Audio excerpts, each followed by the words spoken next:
bonjour. C'est l'été, c'est le temps des récoltes et on a accès maintenant à des produits exceptionnels. Je me rappelle quand j'étais tout petit, les radis avaient une place je dirais, quelconque sur nos tables ici au Québec. On avait souvent le même radis. En fait, c'est celui, le rond qui est rouge ici, qui est assez fort, en fait, costaud. Et on avait ça parmi les crudités sur la table. On servait ça avec un peu de sel et c'était, voilà, on réglait la chose comme ça. Maintenant, moi, j'adore vraiment beaucoup y donner une belle place sur mes plateaux de crudités. Quand on tombe sur une botte de radis avec des couleurs aussi variées, déjà en partant sur notre plateau, ça va être beau, ce sera sexy. On n'a pas besoin de faire grand-chose, mais on a aussi accès à d'autres radis.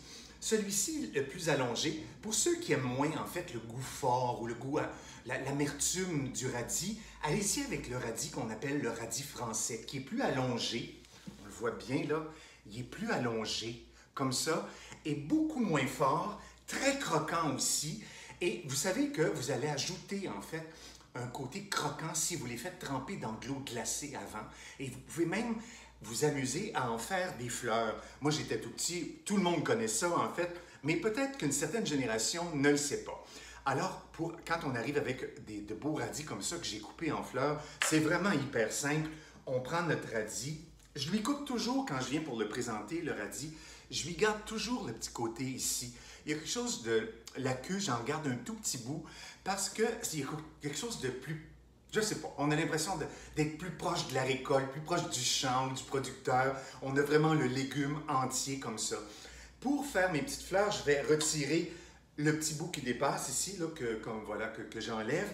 Et puis, je fais juste y faire une incision dans un sens et dans l'autre. Comme ça, voilà, j'ai fait mon incision et vous voyez la différence. Ceux-ci sont passés dans l'eau glacée et celui-ci non encore. Alors, je le plonge dans l'eau glacée et puis je me fais un petit stock et puis ça peut être quelques heures et puis ils vont se former de belles fleurs. Là où je veux aller, en fait, c'est que une des premières fois que je suis allé en France, des amis m'ont appelé, m'ont invité, en fait, pour un 5 à 7, prendre un pot, comme on dit en France. Et je suis arrivé vis-à-vis un beau plateau de radis qui était apprêté comme ça, avec du beurre et du sel. Et j'ai fait comme, qu'est-ce qu'on fait avec ça? Qu'est-ce que vous...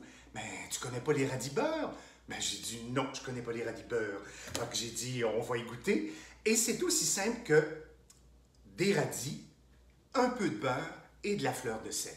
Que de bons ingrédients qu'on mélange ensemble. Et pour nous, Québécois, mettre du beurre avec un radis, c'est pas, je dirais, un naturel. Mais goûtez-y. Faites-le. Je me prends un couteau, moi, ici, et je l'essaie devant vous. J'ai un bon beurre. Allez-y avec, si vous avez accès à, de plus en plus, on a de bons beurres au Québec. On est en train vraiment de sortir un peu de l'obscurantisme qu'on a connu. On avait juste des beurres industriels. Maintenant, il y a des compagnies qui font de meilleurs beurres, des beurres baratés, des beurres de culture, des beurres auxquels on ajoute des cristaux de sel. Il y a vraiment une panoplie de beaux beurres. Profitez-en pour vous en acheter et partagez ça avec vos amis. Quand on a une belle fleur comme ça, bien, ça nous fait aussi un réceptacle pour mettre notre beurre. Et puis ensuite de ça, on met un peu de fleur de sel et l'affaire est bingo. C'est croquant, c'est rafraîchissant et le côté beurré vient couper un peu le côté gras avec l'amertume et le côté plus fort du radis. C'est vraiment un délice. Vous pourriez aussi les faire tomber dans un poêlon. Avec juste un peu de beurre, les faire tomber jusqu'au moment où ils vont être tendres. Vous mettez un petit peu soit de ciboulette ou d'oignon vert là-dessus et vous servez ça avec une viande. C'est vraiment délicieux. Alors, bon été. Moi, quand j'ai vu ces radis-là, je voulais vous en parler parce que je les trouvais trop beaux. Allez, bon été. Au revoir. C'est simple, mais c'est bon.